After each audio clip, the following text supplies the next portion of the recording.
No, I don't think I'm doing it right. I'm butchering it. I'm botching it. Dominique, help me. Actually, I got nothing to flex, so it's not gonna work out. Dominique Vandenberg is in the house. How are you doing, my friend? Welcome I'm good. Thank to you the for Rebel Nectar podcast. Honor to have you here, my friend. I say you have the muscle, I got the fussle. So I'm gonna patent that. I'm gonna patented that. Oh man, thank you so much for hanging out today with the Samurai Guy. Going to talk movies, and I can't wait to see you in the upcoming Hell Hath No Fury. That's right. We're going to talk about that and show some videos, and we got some people showing up here. Heather Love says, "Hey, Phat Samurai Guy in the Dojo Army." Everybody saying hello. All right, let's go ahead and get into it a little bit here. First off, how have you been, my friend? I've been very well. Been very well. What have you been up to recently? Just staying in shape, doing the family thing. Like as I told you before the intro, I just had a boy, so Congratulations. Planning on traveling a little bit and showing to my father and stuff. Yeah. Nice, copy that. But let's go down memory lane a little bit here. Hold on a second. Let me go ahead and bring up some things here. Hold on one second. All right. Boom. Martial arts, man. So what got you into martial arts? I as a young kid, I had an excessive amount of energy, and my parents, they didn't know how to deal with me. So I had an older brother that was into judo, and at age 4, after they took me to go and see a doctor and ask him what should we do with this kid, he has so much energy, it's not normal, it's excessive. He said enroll him in sports. And growing up in Europe, the popular sports are soccer or bicycle riding and stuff like that, and that's what my dad really liked. But I wasn't into those sports, so I started doing judo at age 4 because I had a brother that was almost 13 years older, I guess. Age 4, doing judo already. Oh, yeah. Man. That's how I got into the martial arts. Yeah. Wow. And then it kind of got hooked, right? And at age 9, I got into karate and Kyokushin karate first. Whoosh. That's right. Yeah. Nice. And then when I was 11 or 12, I think, something like that, that's when I started getting into like the Dutch styles of kickboxing and Thai boxing and all that stuff. Nice. And one of my favorite fighters, Boss Rutan, I'm sure you know who he is. I know Boss. I personally know him, actually. Oh, that's awesome. That's awesome. Yeah, I love Boss. And character. Yeah, I know. El Guapo. Yeah. El Guapo, and Stephen Quadros, all those guys, man. The fight professor. Fight professor. Yeah. Stephen. Yeah. I was fans of those guys from Pride FC days, man. I used to watch love their commentary. Right. When I first came to Los Angeles, I met Stephen actually at the YMCA here in Hollywood. All right. He actually got me the job at the Jet Center because Benny the Jet was coming out of retirement. Okay. They needed a guy that specialized in Dutch-style kickboxing and Muay Thai. And Steven introduced me to the guys from the Jet Center. So he took me over there. They had me do some sparring with a couple of Benny's guys. And then Benny took me up to Big Bear to help him get ready for that fight. And I also kept working as a sparring partner for Benny Stopp's fighters and taught judo to some of the guys and jiu-jitsu to the boxer that was training there, Hector Lopez and those dudes. Nice. And Ricky O'Kane was teaching him how to do Kachakan wrestling and stuff like that. That was great times.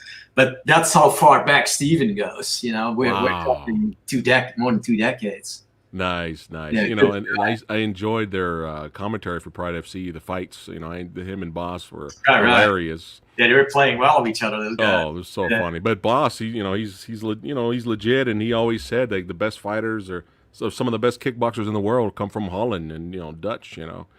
He represents. Like some of the best kickboxers ever come from over there. But there's great fighters all over the world. But speaking of kickboxing. So, yeah, let's kind of bounce around here. So you did Burmese boxing?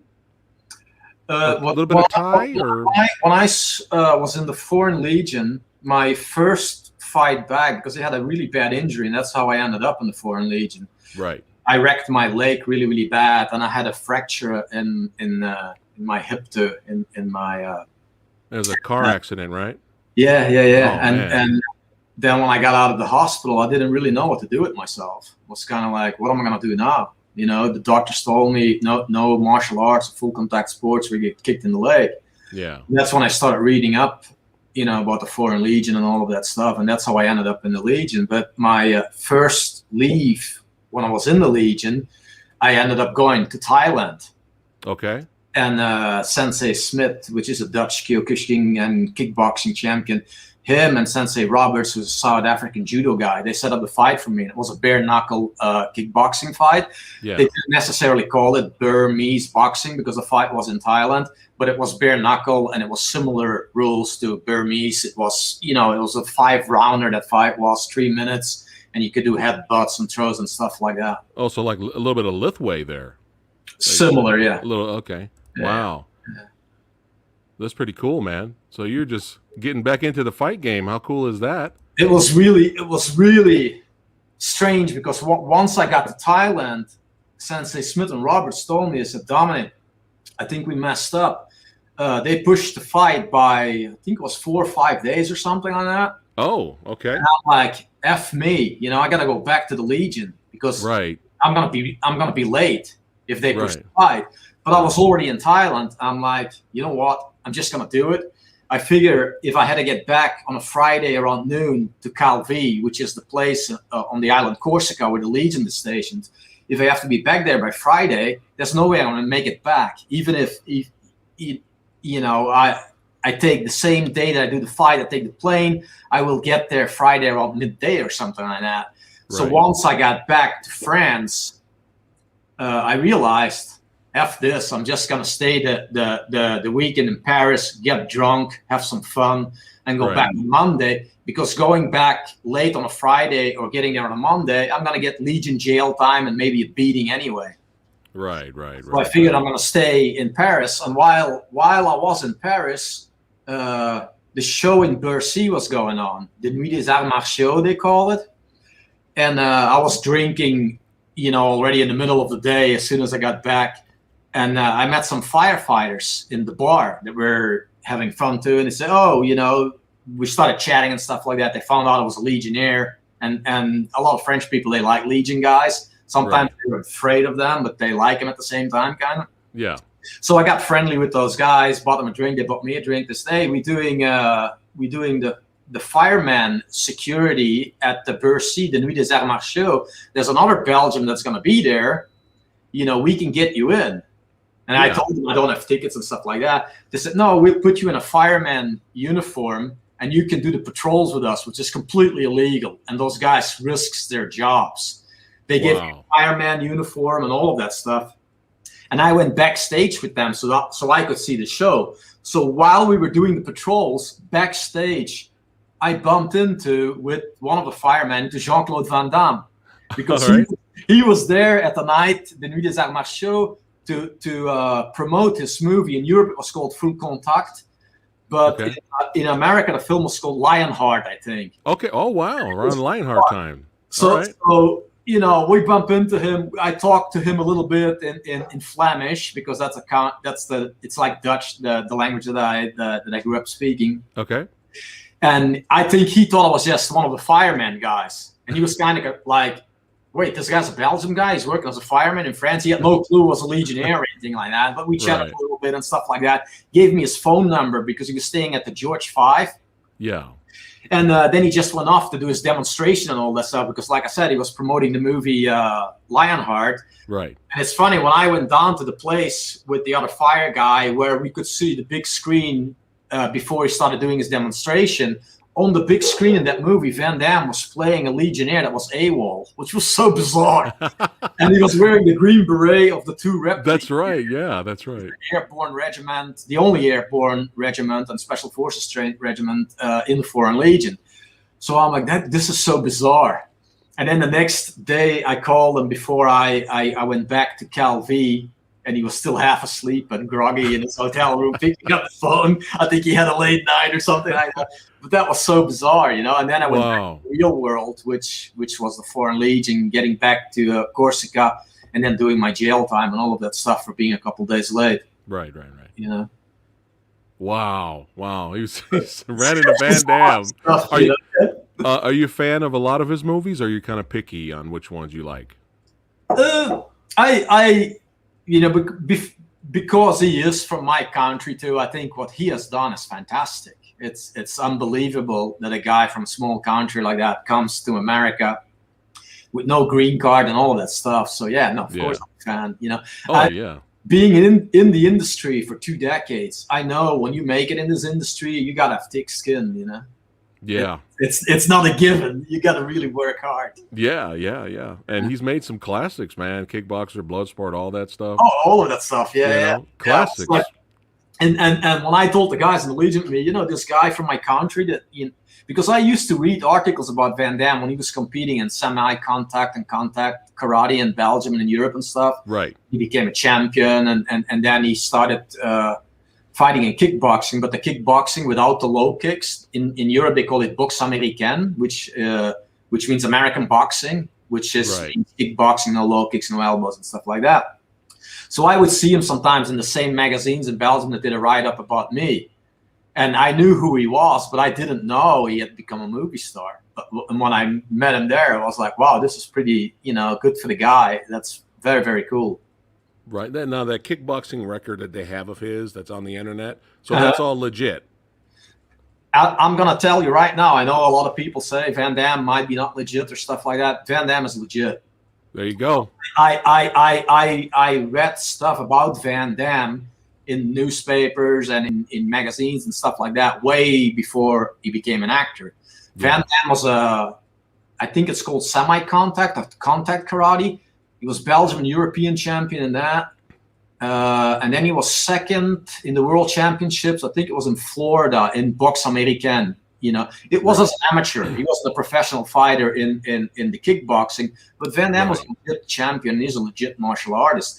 I think what happened is when he came to the US, he started focusing more on lifting weights and stuff like that, movies, and he probably stopped sparring because when you're in film, you don't want to get your face bashed in. Right. But Van Damme, anyone that knows a little bit about martial arts, you can tell the guy's kicks are legit. You can't fake that.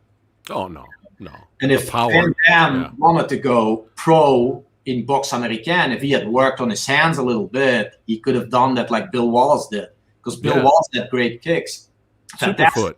Superfoot, yeah. But to make those kicks work, you got to set that up with good English boxing. Right. You know, and all Van Damme had to do is to go and work with a good boxing coach, and he would have done very well, and he would have made those kicks land because of the boxing. Right. What did you think of his Legionnaire movie? I have to be honest with you, I never saw the Legionnaire movie. I saw most of his other stuff. I've seen bits and pieces of it. He plays a boxer in that, or am I right? Yeah, and then he goes into it, the Legion later, and becomes a Legionnaire. I remember it being. I've only seen it once, but I remember it being entertaining. But it's been a long time. So. It was old school Legion, right? Like the old Legion, not modern day Legion. I think it was period. It was a period piece. Yeah, a period piece. That's what I was yeah. There we go. We have check it out now. Now that you mentioned that again, what I tell people here in America that I was in the Foreign Legion or whatever, they're like, "Oh, what's it? The Flying Deuces, Laurel and Hardy." Wow. No, it wasn't quite like that. But I remember watching that movie as a kid with Laurel and Hardy, and also Bo Jest and all of these movies. Because in those days, people made a lot of. I guess Hollywood was intrigued by the Foreign Legion. Right. But today, the Foreign Legion it's a modern day fighting force that is really unique to anything in the world, really. Right. And how long were you? Did you serve? I did 5 years, sir. Yeah. Oh wow. The minimum is 5 years. It's a 5-year contract. After basic training, it's kind of, you know, when I joined up in the Legion, I stayed in Obang for a while. It's the place where they do your background check and all of the stuff. And we call the guys that work with Interpol, we call them the Gestapo, because they call like forced interrogations and stuff like that. Find out you're not lying, and even though they know who you really are already, they still go through this whole process, and then you do the physical, obviously, and all the testing for about a month and a half, and they give you different colors. If I remember well, it goes from yellow to green, green to red. And then when you become red, after the month or so, month and a half, sometimes 2 months, depending on if you have a criminal background, you want to change your name, all of these things, you know, then they send you off to basic training, which is normally it's 4 months. But we had our basics under Captain Aberlay, was just a brutal captain. And half of the people that started it, we were about 80, I think, when we started. 3 months in, half of the guys dropped out, that they couldn't hack it. So they had to replace it from a different company to make a full company again, to make us finish. And it was almost 6 months, our basic. And then you do at the end of those basic training, you do the Kepi Blunt March and all of that stuff. Right. And then the top 5 guys, they can pick what regiment they go to. And of course, I wanted to go to the 2 Rep because that's the legendary airborne special forces and commando trained regiment in the Legion. Right. The elite, basically. It's the best regiment in the Legion. Wow. And I met some of the most interesting individuals in there. Like, compared to the celebrities that I met in Hollywood and working with the celebrities, these guys had some real interesting stories. Oh, man. And you tell a lot of that in your book, correct? I do, but the book, The Iron Circle, it's not all fact. And I mentioned that probably in about 12 or so interviews before. When Rick and I originally wrote this book, it was all factional. But then the company before this company that wanted to publish it, they started changing a whole bunch of stuff. And I wasn't happy by the way it was going. So I told them, okay, since you're changing so much of the book, why don't we make it a fiction book then? And they didn't like that at all. So they put a plug on it. Sent a new company, the company that ended up publishing came in, and Rick and I went in and we changed all the fictional BS and made it fact again. All right. And then those guys, before it got published, never proofread the book because I was out of the country. I think I was working on a commercial or something in Europe. Then I realized same thing happened again. They didn't touch the Legion stuff because back then there was very little on the internet about the Foreign Legion, but the martial arts stuff, they made it like a Hollywood B movie, which I was really pissed off about. Oh, wow. Because the real stuff, I was really part of an elite Budo karate group. Yeah. And that was so much cooler than the way they made it like a B movie, fighting guys from different styles. That we had a world open in Budapest, but we weren't fighting guys from different styles. Right. They were all people that were within the Kundukan Karate Budo group.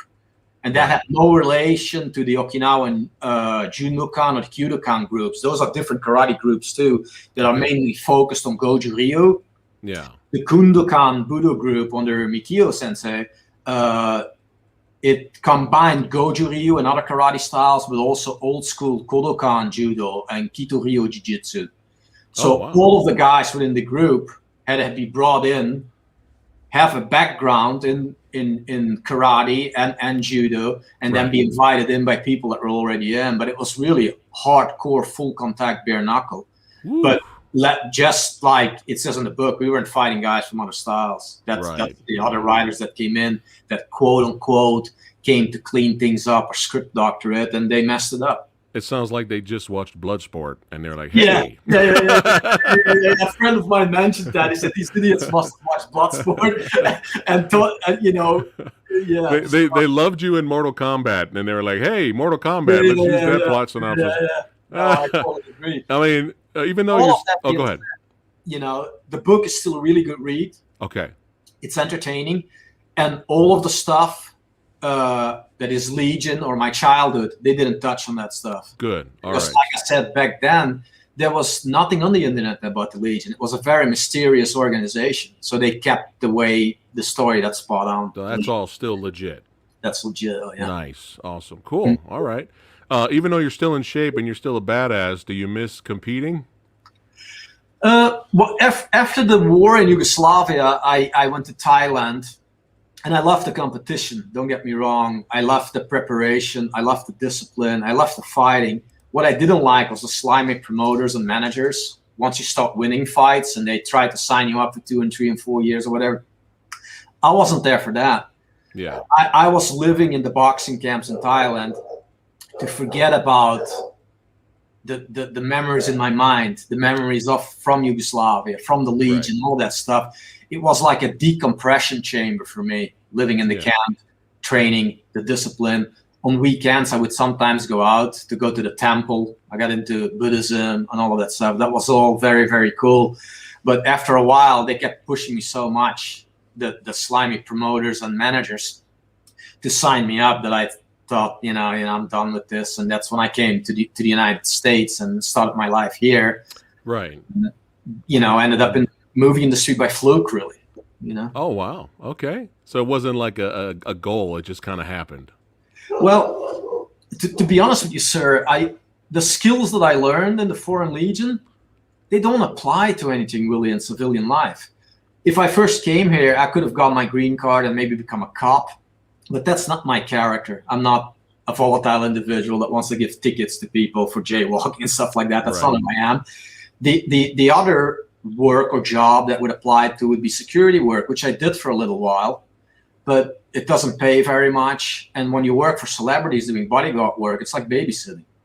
I have some of my friends that still do it, that back then, when we first came out, we were working together. We were working at clubs like The Gate and stuff like that, and we're working for celebrities, but it's not a job that pays very much, and it's not a job that is exciting. The movie industry, it's always different. It's exciting. It's very difficult, but it's the only place really where those military skills I can apply to action film, because to edit anything in real life, and I don't want to go back to private military contracting or independent work. I'm married now. I have a young kid. Those days are over.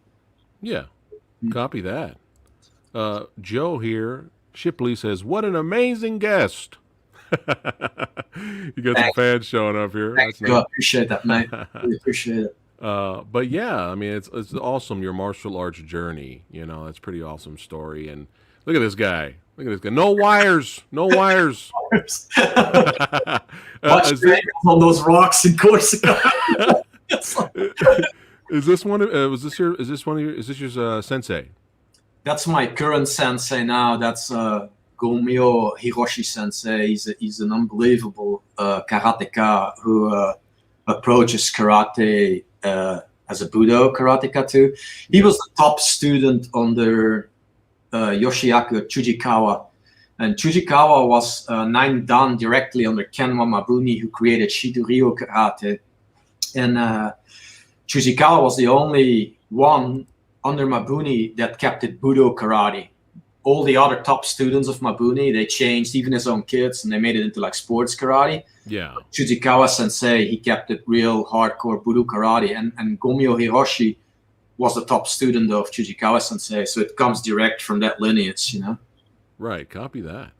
It's not the karate, like when people think of karate here in America, they think of the kids in the dojos doing kata and screaming and stuff like that. Right. No. Which they're like daycare centers, pretty much. We're talking about really hardcore karate. Right. That I have to admit that whether it's the Kundokan Karate Budo group or the Godojuku group with Gomio Hiroshi Sensei, those groups, it's as brutal but more technical than Thai boxing. Because Thai boxing, it's very basic. When you look at it at the score, it's very brutal and it's very effective. But the old school karate, if it's taught right, it has a lot more techniques than you will find even in Muay Thai. Wow.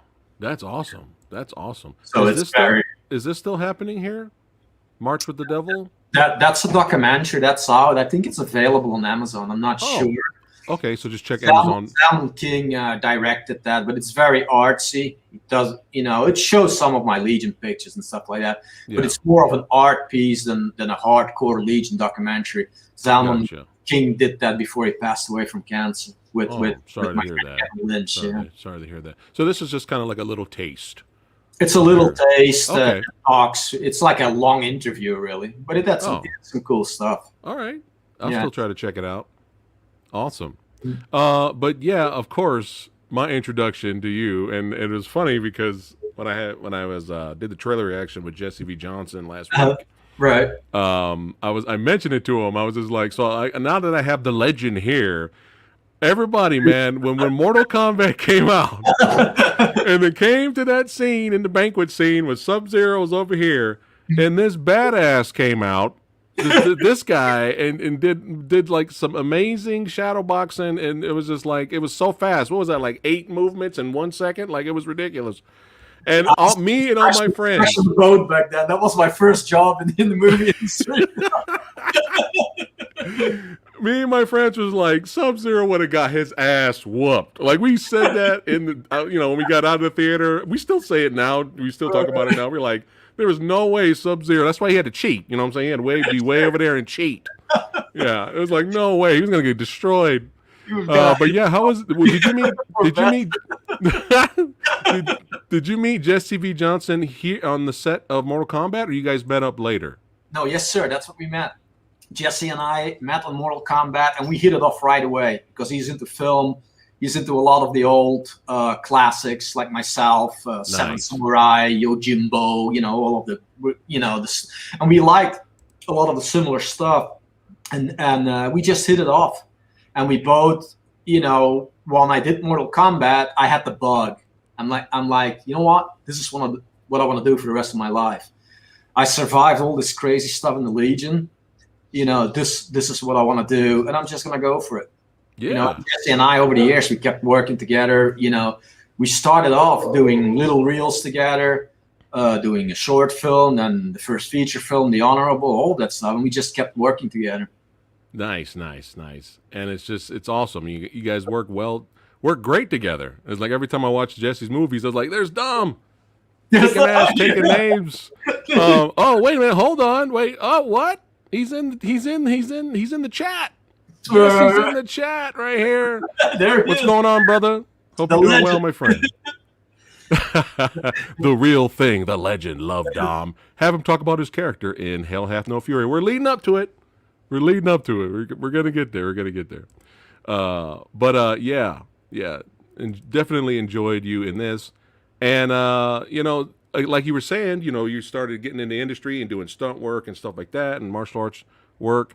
The best fight in barbed wire was your fight, by the way. Like that whole action sequence. So. Appreciate that. I mean, everything else, nobody cared about anything. Like in terms of like, and like an action sequence. Like this was the best part. This was like the most intense part of that movie, man. Your fight, obviously, no big surprise there. So the Death Row tournament here. This was the short you guys made, right? That was the short we did together after we did some reels and stuff together. Yeah, that was and after that we realized we should have just done a feature instead of just doing a short, and that's why we decided to do The Honorable next. Yeah. Right, or the Doorman, right? The Doorman was the original title. Yes. I enjoyed this. I had fun with it. Let's see here, but the one where I was just like, all right, I got to try to do my best to follow this guy's career, was when I came across this little badass hardcore gem right here, Pit Fighter, man. Pit Fighter. I was like, what is Pit Fighter? I got to rent this. Many moons ago, that was. I know. And I rented it, and I immediately went out and bought it. Like, I was like, this dude is legit in this movie. I was like, who is this guy? Who is this guy? This dude is badass. Pit Fighter was supposed to be the film that put me on the map, and it did in a way. When Spike picked it up and started running on Spike a lot, and they kept running it and running it and running it. I remember one day I was walking down the street, and these two people, they started following me on the street, and they called me with my name. Hey, Vandenberg, Dominic, and I'm like, holy F. So in my mind, I'm like, are those people from my past that maybe are related to some of the stuff that I was doing in Yugoslavia or stuff that I was doing with the Legion? Right. So it kind of freaked me out a little bit. And then when I was offered to do Pit Fighter 2 and stuff like that, I kind of stepped back a bit from the whole thing because back then I didn't know, am I ready for this? Because my background, it's not a Hollywood-made background. That's real stuff. Right. That's real, some of it bad stuff. Right. So I was thinking maybe I shouldn't get out there, my name out there like that, and people that maybe were my enemy combatants and they can easily find me. Right, gotcha. And that's why I kind of backed off of the whole thing a bit and stepped back, got into real estate and did other stuff. And then I realized now, a couple of years ago, you know what? I'm just gonna give it my all and do my own movie. That's when we did The Mercenary, the movie Jesse directed before Hell Had No Fury. And we're gonna get to that as well. Give it 100% now, you know, and just go for it. You know, it took real guts for me to join the Legion, but it took more guts to leave the place. Because at the end of my contract in the Legion, you know, in the Legion, you just have to be ready for war at any given notice. Right. But other than that, you're taken care of. And you belong to a family that will never abandon you, no matter what, how hard things get. And in civilian life, that is very, very difficult to find. So leaving that place for me was very difficult. And that's when I got a call from an officer that was he was my superior officer doing an intervention in Rwanda before the genocides went down over there. Yeah. He called me after my Legion contract was done. He says, Dominic, you want to come and work for SAD NATO and come on as a support sniper? We go in after these Serbian death squads. And I had been back in Belgium for a couple of weeks already, and I didn't belong there. Like all my friends that I went to high school with, my path was a completely different path. I couldn't relate to anybody. And I had started getting social anxiety because you have that feeling like you don't belong in this place. Yeah. And that's when I started going back and doing the independent work until after the war in Yugoslavia, when I ended up leaving to Thailand. Right. And then slowly you started to get comfortable. Little by little, right? But when I first came to America, I had a really nice apartment. Not after I lived at the YMCA first, then I lived in the hood for a little while. And it was funny, when I lived in the hood, I was training at the Jet Center. One of these kickboxers asked me, "Hey, Don, where do you live, man?" You know, so I live there. And then he goes, "Dude, that's the hood." And I never heard that word, the hood, before. Because in Europe, the bad neighborhoods, we refer to them as ghettos. Right. And I didn't know that the place that I was living until I moved in. In the daytime, guys were selling crack right in front of my house and stuff. Right. You know? It's like, oh, I guess this neighborhood isn't that kosher, you know. And then little by little, then I moved to a really nice apartment. But that, you know, even when I moved to the really nice place, I didn't have furniture in my place, and sometimes I had that anxiety where I would go down to Skid Row and sleep on Skid Row, even though I had close to $1 million in my bank account from doing independent jobs. Right. Wow. I just didn't belong. Going to the grocery store, my hands would start sweating. I think people are looking at me all the time and stuff like that. Yeah, yeah. And I would go to there because the crazy homeless people and the druggies and the mentally ill, they had the same eyes that I had. I didn't have to pretend to be anything else. Right. I was accepted there. Right. This is bizarre. You know? I know that's maybe strange. Wow. You know? Man. But look at you now. You got a son. Yeah, you know? Hey, things are looking up, man. Yeah. And we'll get to the mercenary in a second here. But you got Brandon Lewis here saying big fan. There we go. Let's see here. Jesse here says, even when he's not in my movies, he's there because I base most of my characters on him. You're there in spirit, Dom. This guy. Oh man. And AJ Mason says, Pit Fighter made me a fan. There you go. Got some people showing some love. All right, let's keep it going here. All right, so I was always a fan of this movie, an animated film, Beowulf. And you helped with some of the fight choreography, right? Yes? I was originally hired as after Gangs of New York, I could have done anything as a coordinator. Right. I didn't like doing coordinating or fight choreography very much. You know, it's it's as much as a cheerleader job as it is a choreography or coordinating job. You gotta kiss ass of the celebrities a little bit, and I'm not very good at that. Yeah. You know, I say it as it is, and usually they can't handle that. You know what I mean? Yeah. So after Gangs, I didn't take any of those jobs. I took Beowulf many years later. I was up against Master Wu Ping, actually. He was up for the same job. But wow. Yeah, I ended up getting it probably because it was cheaper than him, you know. And I took the job because I had friends that hadn't worked that much, and I knew I would be able to hire those guys if I, you know, I came on as a fight choreographer, but I hired stunt coordinators and all of the stunt guys and stuff like that, so I could help a lot of people. And a buddy of Jesse and I, Garrett, you know, he had just had some issues and he was in the hospital for a while and all that stuff, so I brought him on too, and that's why I took the job. Now I would go back to choreography because I have a kid now, so I have to think in a different way. But back then, I wasn't pursuing that at all. Right. Well, let's show a little clip here. I'm trying to bring it up of some of your Beowulf choreography. It was pretty fascinating to check it out here. Let's go ahead and show, and you can add your commentary to it. It's really quick. It's like a minute. Sure. Let me go ahead and bring it up here so that chat could follow along here. Let's check this out. There we go. Blow it up. All right. So was this a long process? I think the whole movie was about 5 or 6 months. There was some pickup stuff. There was some rehearsal stuff before, but like I said, it was not one of my favorite projects because we were in this mocap environment where you're in this little area the whole time, and it wasn't. When I'm on a set, and I'm sure Jess will agree with me like that, I like to smell the blanks when you fire guns. I like to, smell the sweat of people, and in those cold environments that mocap is, you don't.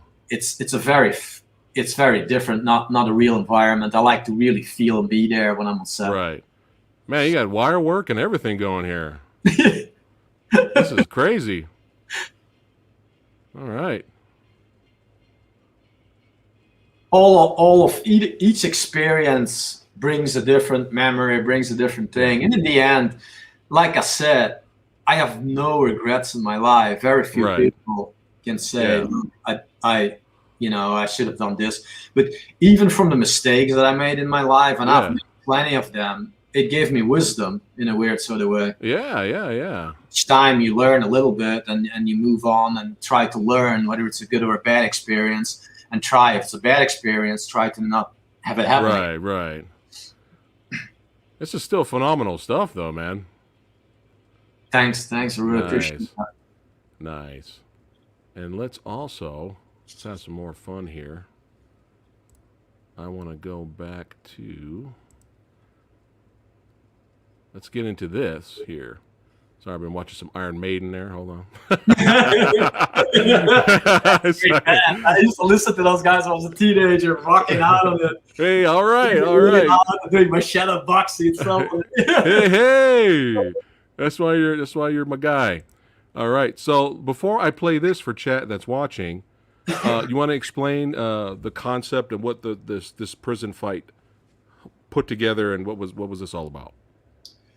This was a character that Jess and I created, and it was really for a 3D test for an AR VR company that at the time I was an executive board member, Magic Leap Studios. Maybe you heard of it. And we were doing that in the hopes of getting the real action, VR, AR, and stuff, get that going, but with real live action. Right. All right. And the character, is this Russian. In this sequence, I think they're going to show he's about to break out of jail. Copy that. Well, I enjoyed it. I thought it was phenomenal, but I just wanted to show it to chat so they can at least check it out, and you can give your commentary over it. We'll be able to hear the sound, but the sound will be turned off for them. But let's go and have some fun with this one. But yeah, this was phenomenal, man. This was great. Thanks. Appreciate that. Look at this guy. How long did all of this take? Is this video is like 10 minutes, almost 10 minutes. If I recall well, and you might have to double check with Jess, I think we did that in a day and a half or something like that. Okay. And that fireball that you just saw there surpassing me, that burned the F out of me. Oh, shit. The ceiling was so low, and the special effects guy set the bomb off too early. Right. So when the fire comes past me, that's not CGI. That's real fire coming past me. Oh, shit. Actually, I had 2nd and 3rd degree burns all over my shoulders and back. Oh, my God. And, when the fire passed me, you can see I was throwing my arms up, and that prevented my ears from getting burned off. Because the soft tissue in my ears, it would have burned that off if I didn't have my arms up, that reaction. Oh, my God. That day, we had the ambulance come.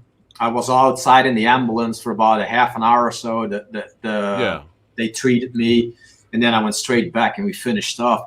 But when I came home at night and I took my shirt off, like new layers of skin were coming off with it. It was pretty badly burned. Oh my God! Well, and I'm I glad still you're okay. have some marks on my back from that. Yeah. Yeah. Oh my God. But yeah, that place where we shot was kind of a haunted place. People were telling me was this like mental hospital downtown. Oh really? Mental hospital or something. I forgot the name of it. Right. But it was like, and it was spooky when you go all the bottom.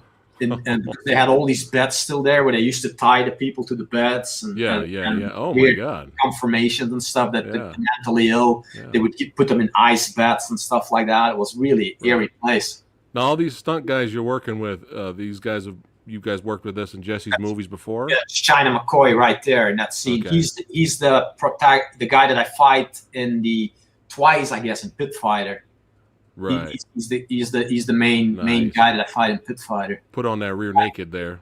A lot of the guys Jesse and I work with our old friend Luc Lafontaine a lot. Yeah. Luc Lafontaine is a solid dude, and he will go beyond what's asked from anyone. Cool cap, really. Nice. So like this angle, this shot would have really benefited the 3D effect. Oh yeah. All of that stuff, if those guys magically had jumped on that, it could have been something very, very cool. Yeah. I could see that in 3D. That was pretty awesome. You know what? I'm loving the squibs, man. I am loving the beautiful bloody squibs. Jesse's guys love the big blood hit squibs, and those mother effers, when they set them off, you could feel it on your chest.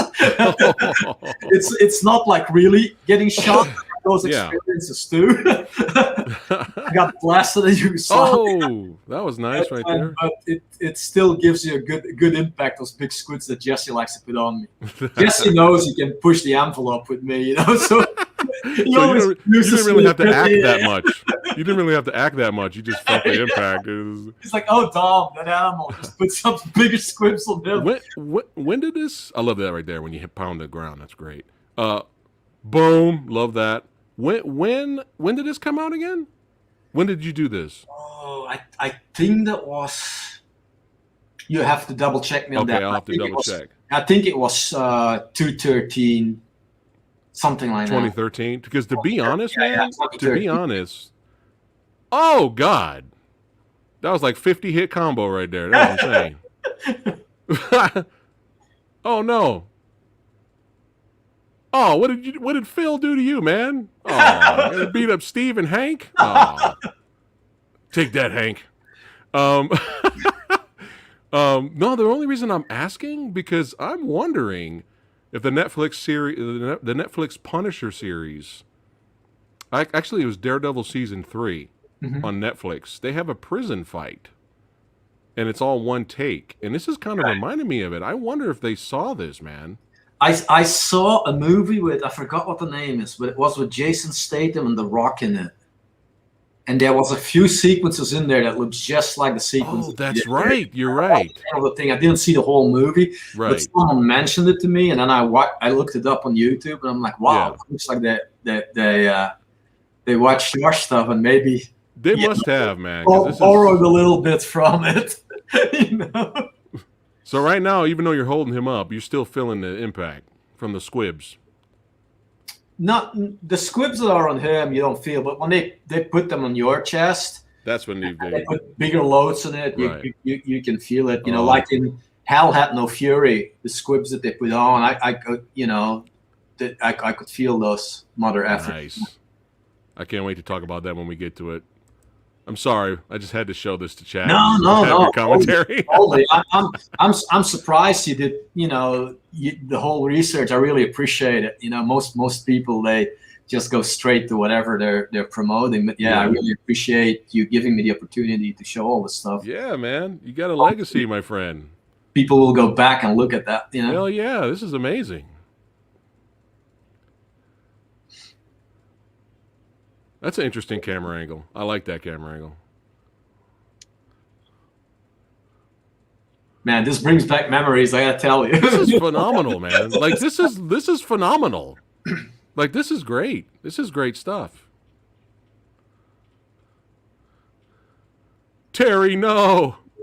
Yeah, that was actually, I think that was a youth prison, that area where we were filming in. Yeah. That was shut down or something. Ooh. That was a reform prison or something for Flying knee. kids, I think. All right. That was a cool space to film in, actually. This was a bad day to be a prison guard.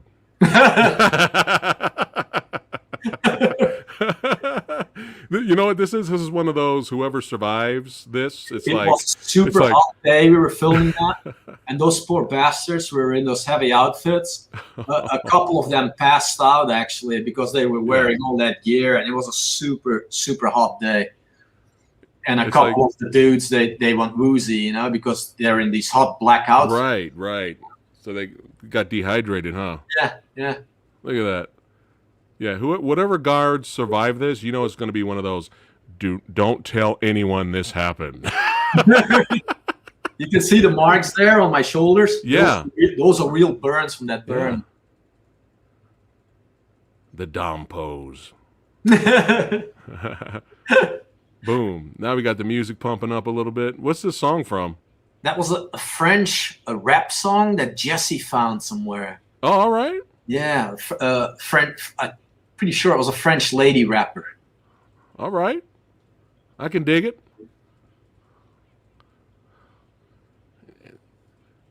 Can't hold Dom down, son. It's just a matter of time. Boom. You're gone.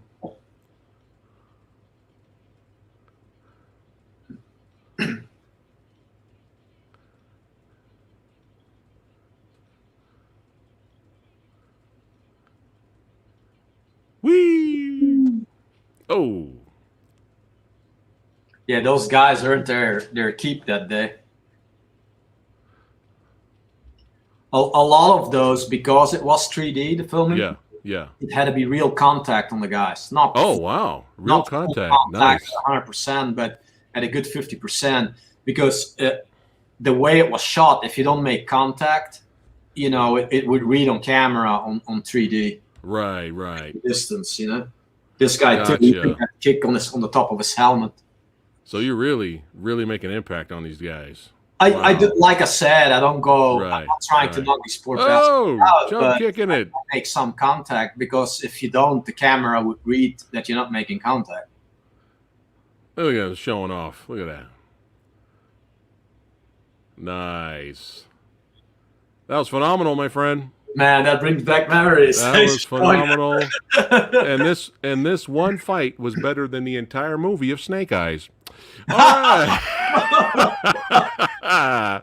I'm here all week, folks. But thank you. That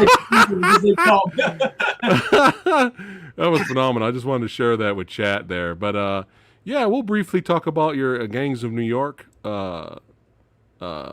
involvement. So you had to train. Did you train just the main stars, or you choreographed the fights as well? I choreographed the fights with some other people. There was a local guy from Italy and some other people. Okay. I had previously worked with Andy Armstrong on a Tim Burton Timex campaign. And Andy Armstrong really hit it off with me, and he liked the stuff that I was doing. And he recommended me to his brother, Vic Armstrong, who's a legendary, Hollywood stunt coordinator, director, everything. Vic is just a legend. And they were looking at American ex-commandos and special forces guys too. Yeah. But a lot of these guys, they didn't know about the period styles that they're using back then in the 1800s.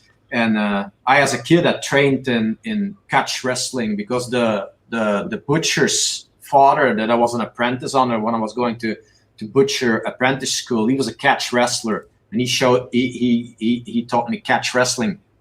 So I before I got the job for Gangs of New York, I did these tapes to send to Scorsese, and he watched them and he loved the stuff, because I had done my research of what the period styles were. And I originally I wanted to teach Leonardo savate de rue, it's called, which is old school French kickboxing, or savate. Savate, yeah. They call it savate de rue, which means the savate of the streets, in which you can headbutt and eye gouge and all that stuff. Right. But Leo, he had a surgery on his leg, so he couldn't do the savate moves. So that's why I decided to teach him old school bare knuckle boxing, and then Nice. can wrestling, you know, as two of the styles. Nice, nice. And Daniel, I trained in knife fighting and stuff like that, and Right.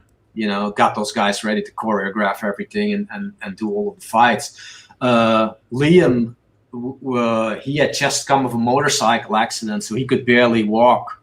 Oh, So we were very limited of what we could do in the fight scene between Liam Neeson and Daniel Day-Lewis, because he had this motorcycle accident where he got badly hurt. And Right. even though we had 2 or 3 doubles for Mr. Neeson, sometimes you cannot show because of the camera angles. You have to really use Liam. So we were very, you know, limited of what we could do with him because his movement, because of the accident, but it was very limited. Wow, wow. Well, all the fighting combat and everything was phenomenal in Gangs of New York, man. It was really good stuff. Brutal, violent. Thanks. This character, man, I'm telling you, this might be my favorite character that Daniel Day-Lewis played. The Butcher. The Butcher, man. It's just, Daniel is a very disciplined individual. That guy would show up, you know, I would go to the gym before I go to set at like 5 in the morning. yeah. Sometimes I would get there at 5 and he would already be there skipping rope. Because he had trained with a professional boxer for this boxing movie that he'd done before. The boxer, yeah. Yeah. And it would be just me in the gym, and, you know, we would talk about, you know, the knife fighting and all of the stuff. And he would ask me. He was actually one of the first people to read my biography when it was factual still, before they published it. Right, right. And he read it and he really, you know, enjoyed it, he told me. Nice, nice. Yeah. He was an interesting cat. It was cool working with Scorsese.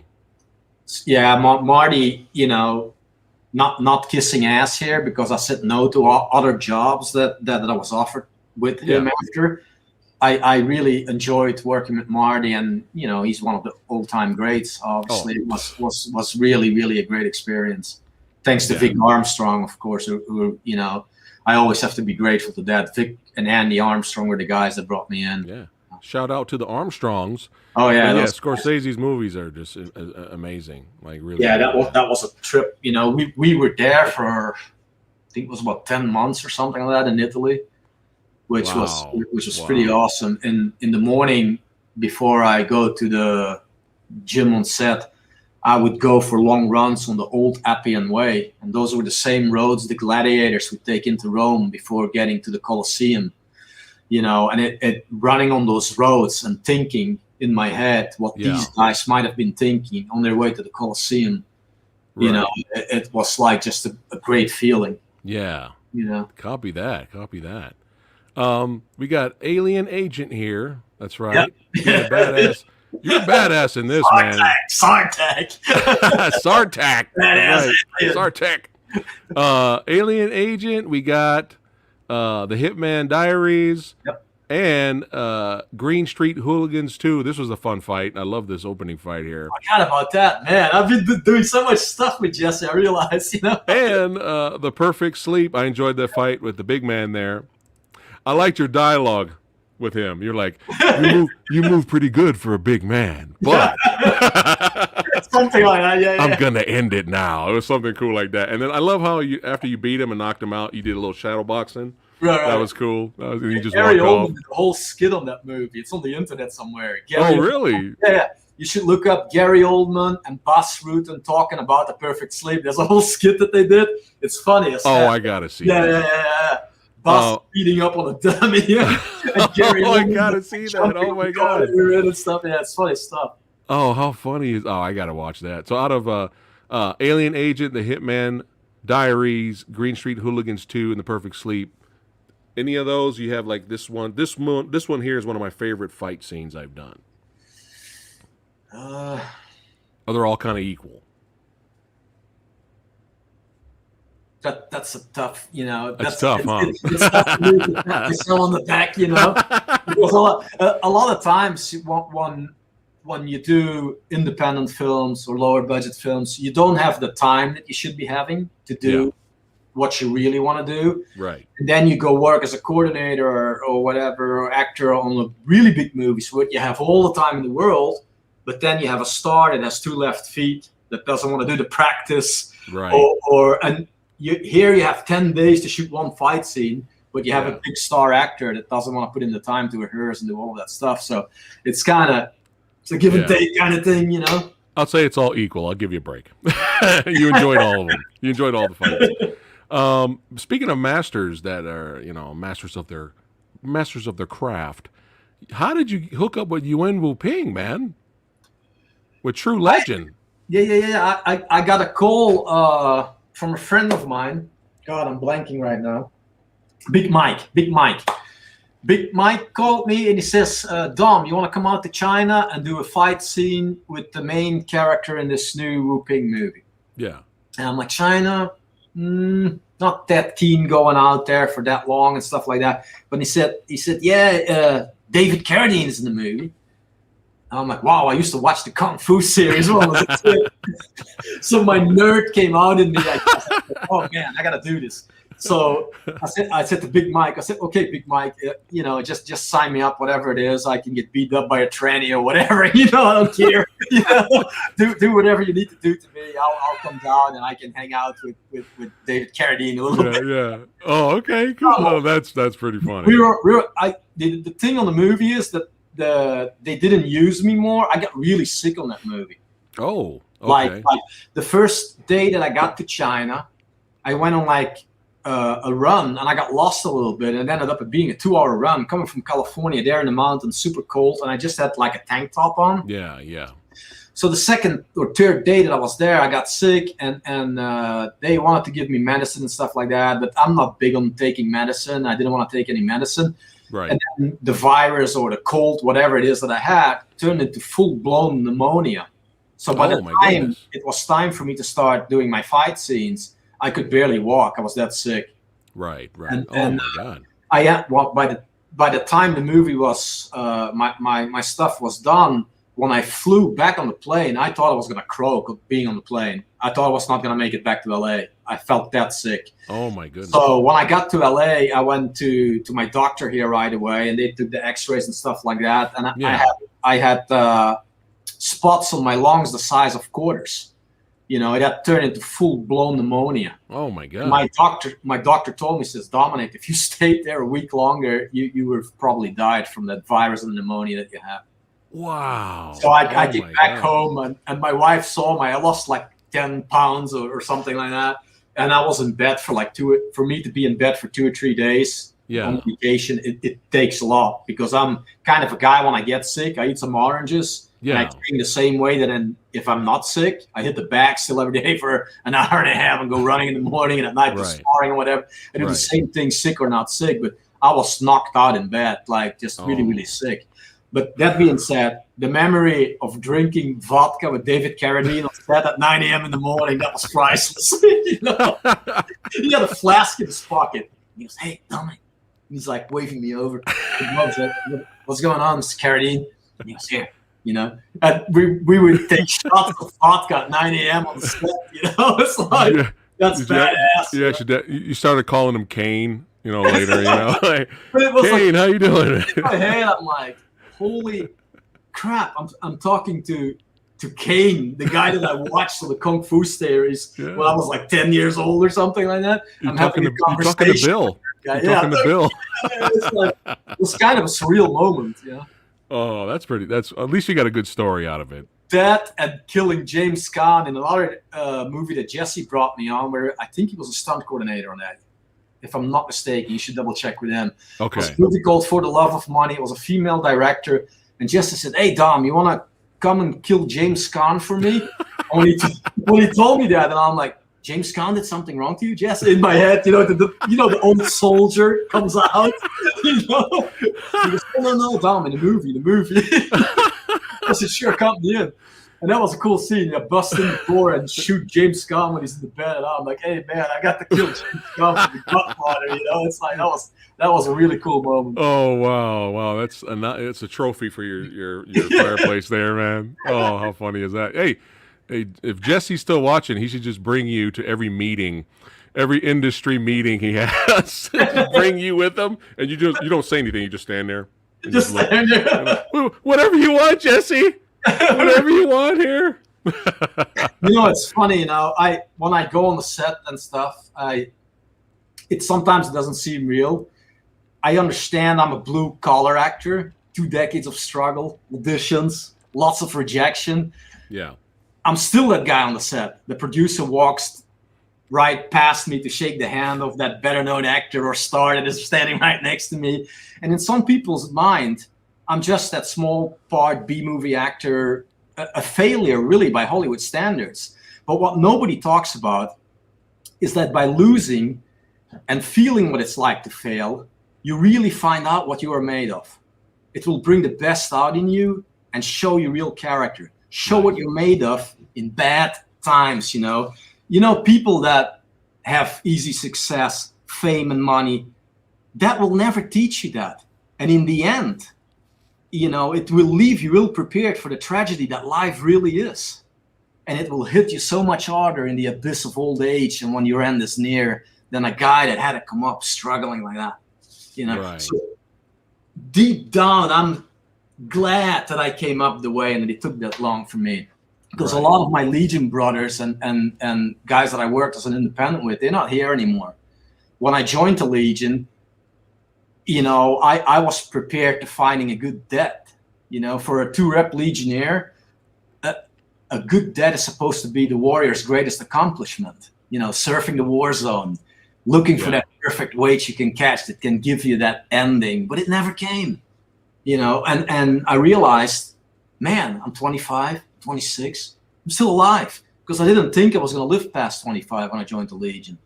Yeah. And then you start realizing maybe I'm going to grow old like a regular person. And then you start to understand that you don't have to go off to war. You don't have to do crazy stuff. Life in the end will have its tragedies, and they will come for anybody that is born on this planet. Oh, man. Well said. That's some great advice, too. Very, very great advice. You know, it's in a way you never gave up. You know what I mean? Yeah. And it made, like you said, it made you stronger, right? Oh yeah. Going through all that Same stuff. for Jesse. Look at Jesse's career. Jesse has proven himself again and again with no budget, and he delivered. He's like that prize fighter that keeps winning his fights by knockout, but doesn't get that title shot because of politics. Yeah. It's long overdue, and it's time for a big studio film for Jesse and for a studio to notice his talent because he's one of the best action directors out there. Oh, yeah. Oh, yeah. I'm not saying that because he's been my friend for all these years. Yeah. Well, I've been saying it. I just met Jesse last week. I've been saying it for years. You know it's time that someone out there says, hey, give this guy, you know, a big budget film and he'll blow the lid of the pots, you know? Oh, he's gonna kill it. He's on his way. He's on his way. But really quick. I told Jesse when we first met, you know. Yeah. I told Jesse, you're a lot like me, not in the way that you go to war, but you're a pit bull. When you have you joined to something, that mother effer doesn't let go. And eventually you pay your dues long enough, it's gonna pay up. That's right. Yeah. Stick with it. Yeah, he's on his way. I think he's already there, in my opinion. He's on there, his way. Yeah. I'm talking it's time for $100 million or whatever budget. Yeah. He's gonna kill it. Oh yeah. And you're gonna kill it in whatever movie he makes. Speaking of, how was it working with these guys? These legends? Man, I have to give a shout out to Ron Smorenberg. That guy is one of the kindest. He's a good martial artist and all of that stuff, and awesome kicks for a big guy like that. Oh yeah. You know, very unusual. But he's one of the kindest people I've met in the movie industry, and that you know, it's tough to find good, decent people in this industry. Yeah, Ron is a really, really good guy. Tony was very easy to work with. So was Equo and all those guys. Tony asked me one day, I showed him some pictures on my phone from my brutal past. And he goes, hey, Dominic, what movie is that from? Uh-huh. No, Tony. This is from real life. This is in the military. That was in the Foreign Legion and me as an independent, you know, private soldier. He goes, oh, real life, no movie. He went through it. He said, no, Tony, no movie. That's real life, brother. And he looked at me and he's like, oh, I started cracking up. We both started cracking up looking at each other. Oh, man. To work with. Yeah, yeah. Awesome, awesome. But I was happy to see you in the lead again in The Mercenary. And I really enjoyed this, man. This was a straight up badass, balls to the walls action, throwback. We going back to what was badass in the 80s and the early 90s, son. Right. You know, so Samurai Guy had to show up and represent. But yeah, man, it was a lot of fun. And of course, working with Louis, man. How was it working with that guy several times? Louis is a gem, you know, because I hadn't done stuff as the main guy for a while, and Louis really made me look good. You know, there was no ego there, and the guy played off me, and he was really real fun to work with. Yeah, I enjoyed you guys' fight. Yeah, him and Carmen, they really made me look good in this movie. I wish we had a little more time to do the fight stuff, but other than that, I'm very proud of that film. And that movie was made with some of my pink mist savings, as I call it. Oh.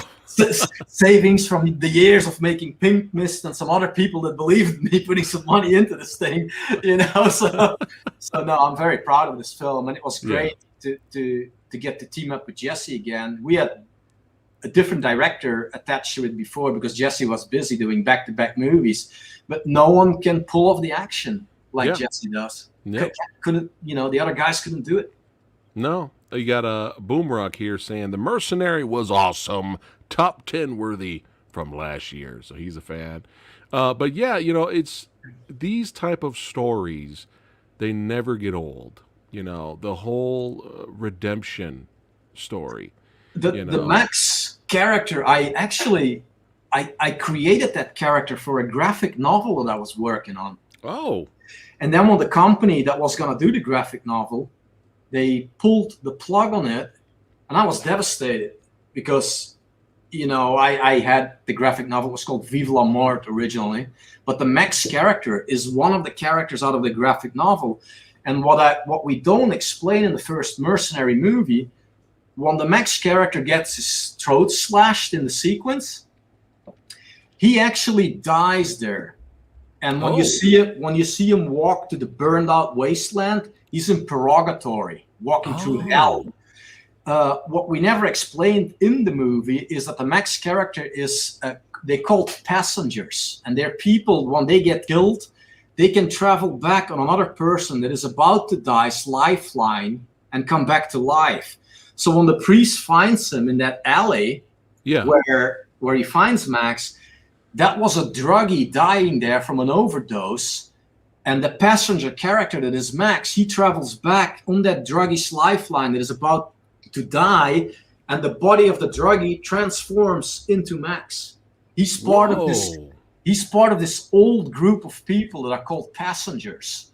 And interesting. Yeah, and they can be killed and go to. But if someone at the same time is dying, that they are being killed, they can travel back on the person about to die's lifeline and come back, and that person's body morphs into their bodies. Wow. They call passengers, and there's a whole clan like that, and they follow each other in the graphic novel.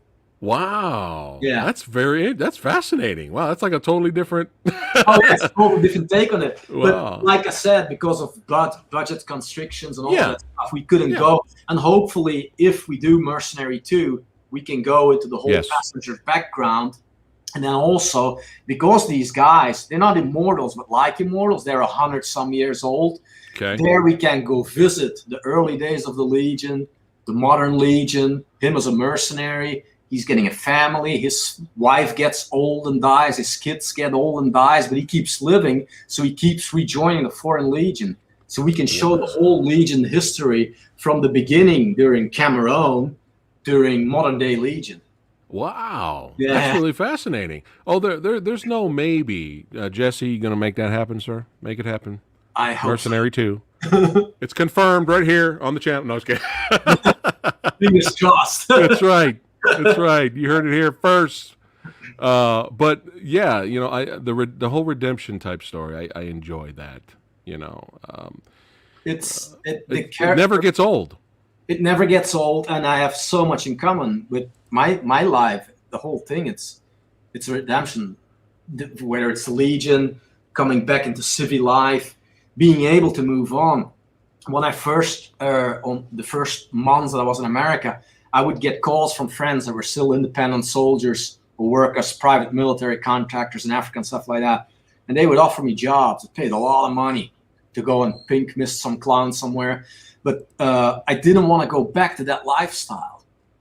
So that's why I originally got a dog.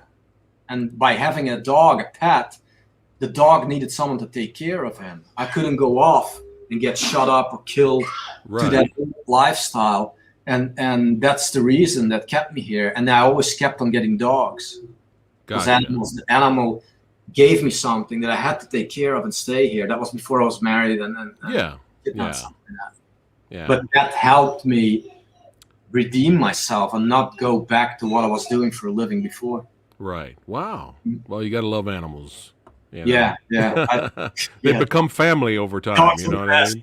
Yeah. But this was my favorite fight in the movie. Like this was, I mean, I enjoyed all the action, but this was just phenomenal, man. We shot that thing in like a half day or something, a little bit over half a day. Wow. Yeah. That's pretty impressive.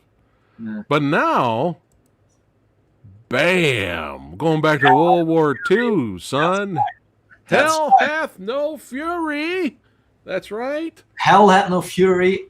Even if it wasn't in that movie, I would recommend this movie to any of my friends that love war movies, action, suspense, drama. It's a damn good film. I'm patting myself on the back. It's a movie that is action, suspense, drama. It's very well acted, and it has an unusual story. Some people might think it's another woke, washed Hollywood film where a 100-pound girl beats up a bunch of hard combat veterans like you see a lot lately in Hollywood movies, especially in the Marvel stuff. But Hell Had No Fury is nothing like that. Marie, the main character, gets what she wants by outsmarting, outwitting the men she's up against. She's sometimes very vulnerable in this film, but she uses that vulnerability in a cunning way to get what she's after, the way only a woman can do in real life.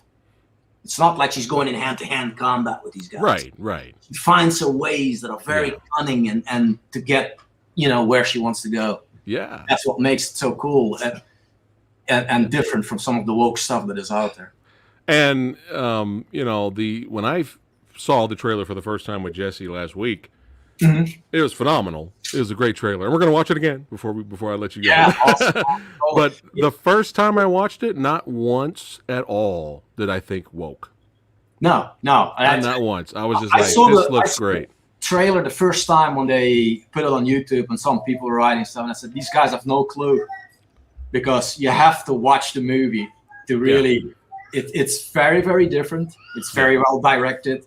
It's just a very, very all-around good film. I don't do martial arts in it. I do straight acting in it, but I have to say it's probably my best work as an actor. All right. Copy that. So let's talk a little bit about your character. Look at this guy.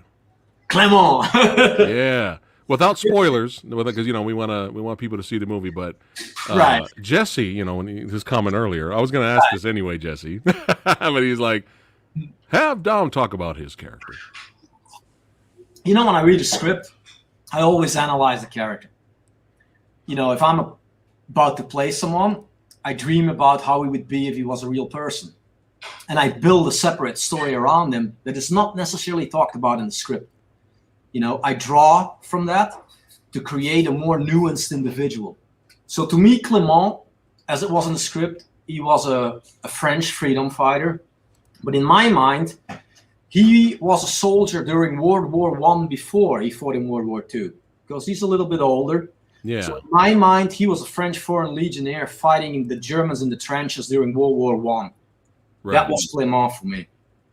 Clement was also a character, even though he's a brutal soldier and an expert on explosives and a freedom fighter and all of that stuff, there's something very naive about him when it comes to women. He's in love with Marie.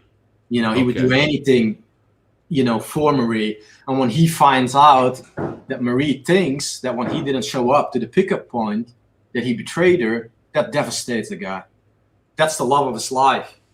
And, here he finds out that she thinks that he didn't show up at the pickup points.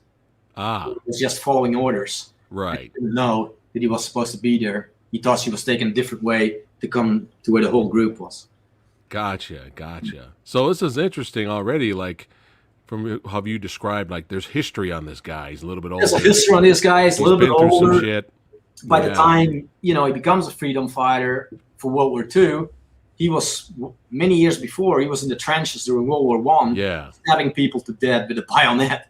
So he has all that background. He's a brutal mofo in this movie, but he also has a very innocent, naive threat to his, to his character. Gotcha. I would say that him and Joseph Cannon, who plays the American GI, are probably from the guys the most likable characters, because he has a real naivety to him that makes him likable, even though he's a brutal, killer. Yeah. Well, I'm excited. I especially to see more of your acting side, man. I can't wait to check that out. It's also the first film where I speak in French, which is great, because I get to speak throughout the whole movie in French, which I've never done before. Nice. I did a movie long time ago where I speak some Dutch, but this was the first time I got to speak in French, and I had to polish up on my French because it's been a long time. And my French, I said, my French the French that I speak is like Legion French. It's like slang. Right. So I said, okay, I'm gonna make this guy in my head. He's an ex-legionnaire that has now become a freedom fighter, so it makes sense he would speak Legion slang. Yeah, nice. That's a nice take on it. Yeah. Was this your first time working with Daniel Bernhardt? Yes. How was it working with Daniel? Daniel's a really nice guy. You're gonna say everyone is a nice guy. I'm gonna give you some bad stuff on people. Daniel was a super nice guy. I'd worked with Louis before, obviously. Loved the guy. Louis the man. Murphy, worked with him on many things. First film we did, The Honorable, he was in there. Luc Lafontaine, all of these guys. First time for me to work with Daniel. And the guy was easy to work with. And separate from being the actor part, he was also a good guy. Decent guy. Oh, nice. Nice. People that weren't such good guys that I've worked with was originally called Charlie Valentine, The Hitman Diaries. Right. Was Michael Weatherly. That guy was a punk. Oh, my God. Yeah. I had a whole fight scene with that dude. And I was very gentle on everything with the guy. And at the end of filming that movie, because he's on that show NCIS or whatever he's on. Yeah. I said, hey, Michael, is there any way I can give you my reel to give to the casting lady? Maybe I can come and play a little part on NCIS or whatever. Yeah. And he looked at me and he said, yeah, maybe you can play my best friend too. And he walked off without taking my reel or anything. Wow. What a dick. I'm like, yeah. And in my head, I'm like, what a punk that guy is. So I had quite a bit of experiences like that too. But I just, you don't talk about that. You let it slide and stuff like that. But usually the people that I work with Jesse, they're decent people. Right. Oh, that sucked. That guy was a dick. I'm not some brown noser that tells everyone it's great. No. I tell. Tell it like it is. Tell it like it is. That's right. You real. Like Artisan74 says, light him up, dude.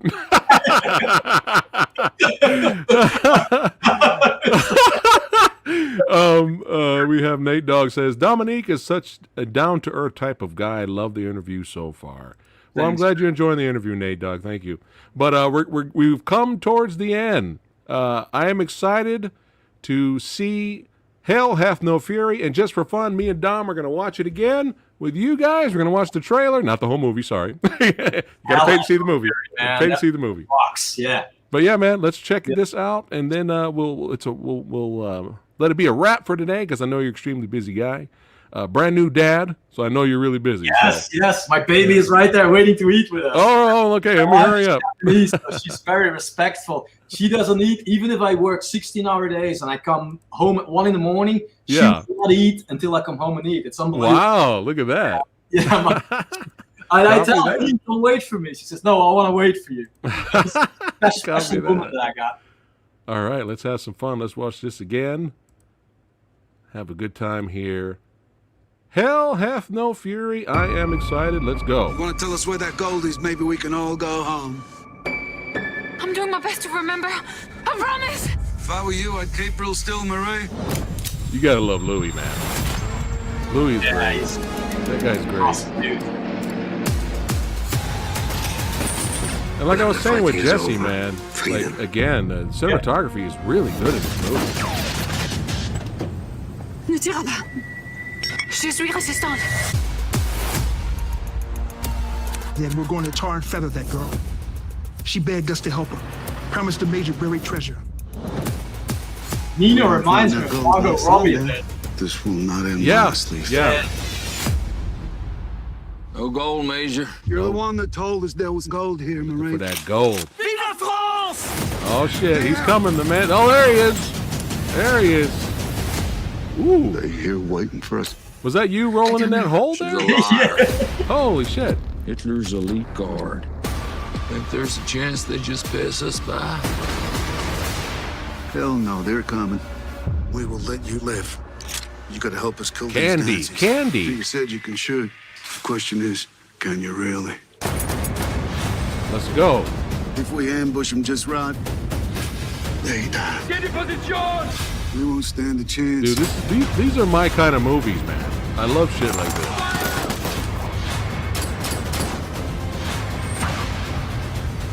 Don't you see? She's using you. One clever trickster, Marie. Maybe we put down these guns. We all get a little piece of that gold. We got a deal? No more deals. Yeah.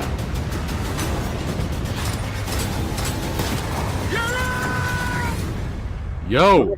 Yeah, hell, that's no fury, baby. Yeah. Oh yeah. Oh yeah. Woo. Still Sean excited. Connery, the music that he always does for Jesse's films is kicking ass. Oh Just yeah. Sean's music is just every time I watch Jesse's films and with Sean's music on it, it's like, Yeah. wow, this guy kicks ass too, you know? Woo. I'm still excited. I'm just excited watching the trailer the first time. You got Artisan saying, "Oh damn, this looks amazing." That's right. And AJ Mason going, "Yeah, woo."